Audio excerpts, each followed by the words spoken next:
Hey everyone, welcome to ACM Teach LA series on one of our favorite coding languages, Python. If this is your first time learning how to code, this series is for you. In this video specifically though, we're going to be focusing on writing and running your first line of code. All that you need for this video is a computer, internet access, and a working brain. If you have all those things, we can get started together and we're going to, delve right into things. So my name is Matt. I'm a third-year computer science and math economics student at UCLA. I love learning about computers, using computers, and teaching people about computers, but I also really enjoy doing math, which may sound kind of funny, and I also really like reading about economics. And I get to do all these things and more at university, and I really love what I do. In general, this course exists because we love computers, and we want to share that with the world. So we want to make sure that learning about these things is really easy and helpful. So if you aren't sure about anything ever, you can always drop a comment or send us an email or ask your teacher or your parent to get in touch with us, and we'd love to talk to you about how to use Python, how to do awesome things with code, and answer any questions you have. We want to make sure that this is an easy and a comfortable learning environment for you. Let's get started. That was a joke, because I'm going to talk a bit more. We're going to talk about three big things. We're going to first talk about what Python is. It's a coding language. Then we'll talk about how to code with Python online. And then lastly, we're going to write our very first, very brief program. So what is Python and what can it do? Python is just a coding language, a language that lets us talk to computers. And it turns out computers are going to do a lot of things that are similar to how humans do things. But let's first quickly talk about what do we want our computers to be able to do. We'll say that, hey, computers should be able to get input from things, so like your keyboard, like your camera, like a microphone, or maybe from another computer. We want to be able to store that input so we can use it later. It's convenient. And we want to process it. And it turns out that computers are really, really good at math. So a lot of the things that we're going to do in this entire video series is how we can convert problems that don't seem like they have to do with math. We're going to make them into math problems, shove it at the computer, and kind of let it solve the problem for us. And finally, we're going to say, hey, our computer needs to be able to output things so we can use it, right? Video, audio, text, outputting to another computer, making a website or an app, all those different kinds of things are output. But here's the thing, right? Computers do a lot of the same things that we do, right? We have input. We hear things, we see things, we smell things, that's how we get information about the world. We can store things, right? If I smell something bad, I'll be like, oh, I don't want to go there again. Or if I taste something really good, man, I really want another one of those. We can process things, right? Our brain thinks about things. If someone says, hey, Matt, what's 9 plus 10? Well, I've got to get an input, and then I got to think about it. What really is 9 plus 10? And then finally, we have our output, right? If someone asks us a question, it'd be kind of rude if we just never told them the answer. So we want to be able to tell people things or motion people things by using absurd hand gestures or dancing or talking or writing or all these kinds of things. And the thing I want to point out here is that they're the same thing as what computers can do. And we're going to find out a lot throughout this lesson and this course that working with computers is kind of like just figuring out how humans would do it, but translating it or specifying it in a way that computers can easily do it. Because computers are slightly good at some things compared to humans and not as good at other things. So our job is to bridge that gap and help us help computers help us.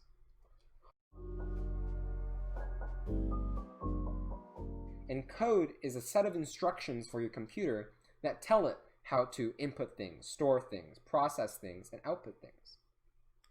You can kind of think of it as a recipe for someone who's never cooked. And here's the thing. With computers, unlike with English or Spanish or Japanese, you have to be a little bit more precise with how you want things to work. If you have a typo or you don't explain something the right way, computers get really fussy and they don't know what to do. So our job is to use code, the sets of instructions for a computer, to tell it what to do. And Python is a coding language. So it's a way we can format our code that the computer can easily understand it. I will quickly point out that Python is not the only coding language. There are so many coding languages, just like how there are many English languages, like Arabic or Hebrew or English or Chinese, right? And Python is just one of those languages, but there are tons of other languages that people use. Python specifically is really, really cool because people use it for lots of different kinds of things. For simple things like what we're going to do, which is called scripting. But we also can use Python to make video games and computer games. We can use it to make websites and web servers. We can use it to do machine learning and artificial intelligence and financial analysis and quantum computing and all these different kinds of things. Python is kind of a general purpose programming language, and it's a really great place to start.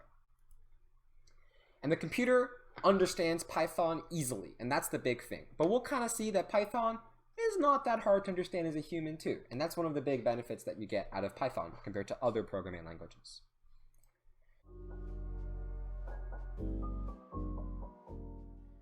Okay, so throughout this entire video series, we're going to have these questions to make sure that, you're paying attention and that things kind of make sense. And for all these questions, if you're on Edpuzzle, it'll like pop up on your screen. And if you're on YouTube or something else, we'll kind of just ask that you try your best and answer the question. You don't have to, but I think it helps you a lot with learning and remembering things. This one's going to be hopefully an easy one. I'm going to say, hey, in computer science, what is Python? Is it a kind of snake?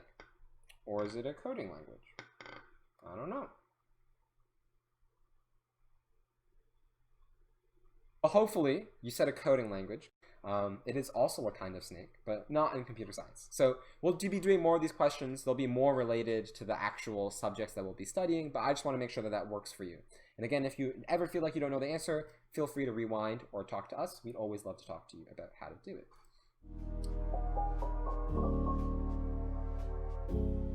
So when we use computer code, you have to write the code. So actually, figure out the instructions. But we also have to run the code. And running the code is like telling the computer, okay, I'm ready, start. So that's what those two words means. There are lots of ways to run code, but we're going to talk about two ways to do it online. One is with this website called ProgramIs, and the other is with an editor that we wrote. We're going to, I guess, call it the UCLA editor. This is ProgramIs. This is our first option. This is just a website. We're going to put the link to this thing in the description of this video. But ProgramIs is just an online Python runner. So over here on the left, you see that there's some code. And then if I hit run, the computer does some math, maybe does some things, and then it will actually run our code. So it'll read it, it'll do some stuff, and then it'll run it. So if you see here, it said hello world right there, very exciting. And we'll talk about what this means in a moment. But yeah, this is one option. So the nice thing about ProgramIs is that you don't need to make an account. You just go to the website, you type in some stuff, and you hit run. The downside of ProgramIs is that you can't save your work. So if you're working on a project or something, this is probably not your best case. And also, it doesn't work with some code additions that we might explore later, like Turtle. Another option is the TeachLA editor. So that's us. So we made this. And this is a code editor that we wrote to help kids write code. So for this one, you do need to make an account. You don't need an email, and it's free. So I think it should be fine, but you need to remember a password, and it is a bit of pressure. And if you're at home, you should ask your parents if that's okay. Then you can hit log in after you've made an account. We made a little cool spinner thingy. I coded that. And then once you're logged in, you can save code and run projects for a long time, which is really great. So we have a similar kind of hello world thing here on the left. If I hit run, on the right over here, it says 2 + 2 is equal to 4. Very exciting. We'll talk more about that later. But the nice thing is you can also make new programs. If I go to sketches here, right, I can hit create new sketches. I can say, hey, watchers. I'll select Python. We support some other languages too. Who are we thinking? I'm a big fan of this fish. So I'm going to select the fish. And then there's some other sample code here. And if we run it, we'll actually see that there's something that appears on the screen. So this is another option. You don't have to use the editor, and you can use whatever option you want, but just letting you know what you can do. You can also run code offline. We're not going to go over in this video. I think we'll either do another video or we'll link a resource below. This slide is like a little bit about what you need to do, but just something to keep in mind. There are many different ways you can run code and use code. So now let's write some code. I'm going to use the editor because I coded the editor, so I'm kind of impartial to it. But I'm going to first do our very first program, and this is what's commonly called a hello world program. So I'm going to type out the word print, like you're printing a piece of paper. And then I'm going to do an open parentheses. So if you don't know what this is, this kind of looks like a bracket. Some people call it a bracket. Technically, we're going to call this a parentheses because brackets will actually mean something else. And then inside the bracket, I'm going to put an open quotation mark. This, or just normal quotation mark, right? If you're quoting someone, like if you said Shakespeare said, to be or not to be. And then inside here, I'm going to just type out something. I'm going to say, hello world, it's Matt. Then I'm going to end it with a quotation mark. And then finally, I'm going to close the parentheses. And notice that this is a different one than the first one. So there's the open parentheses and there's the closed parentheses. And the stuff on the inside is in quotes. Then I'm going to go over here. I'm going to hit run. And it says, look at that. Hello world. It's Matt. That's us. That's us. So that was our very first program right there, which I think is pretty exciting. And we'll talk a little bit more about what exactly the computer is doing here. But just as a little bit of stuff that you can play around with, you can also use the computer as a calculator. So if you remove the quotes, you can type in 2 plus 2, and you can run that, and it'll say 4. Or you say, hey, computer, what's 9 plus 10? And it'll say it's 19. It's not 21. And we can even make the computer do lots of complicated math, right? I'm going to have one giant number, subtract it by another giant number. Oh, that was a little too much keyboard banging. And I'll hit run, and it'll give me this, and I'll guarantee you that that's the right answer. As I said earlier, computers are really good at math, but we can also still do things that are not math related. And over time, we're going to learn more and more tools in our toolbox that we can put in on the left-hand side here so that we can run some really cool code and do a lot of cool things. But for now, that's our most basic program written, called the Hello World program. We say print, we put some stuff in the print, and then we output some other stuff. And the rest of our videos are going to be telling you you can do way more cool stuff than print. So hopefully, you'll become a coding pro in the meantime. So this is a very quick recap. What do? We said, hey, Python's a coding language. It's how we talk to computers in the same way that I'm using English to talk to you right now. We talked about how to code Python online. So we used the TeachLA editor and then also program is. And I mentioned that you can run the code offline if you want to. And finally, we ran our Hello World program, which as you can see here is print, open parentheses, the quote, some string or a sentence, hello world, quote, and then close parentheses. One last thing I'll say is if you were a little confused about like what the keys on the keyboard were or you haven't used the keyboard, the rest of this video is going to go over that. But if not, and you're like, man, I'm a typing pro, then thank you for watching this video. Really appreciate it. Hopefully you learned a little bit about Python, about computers, and why we need programming languages, and you'll start writing some Python code soon.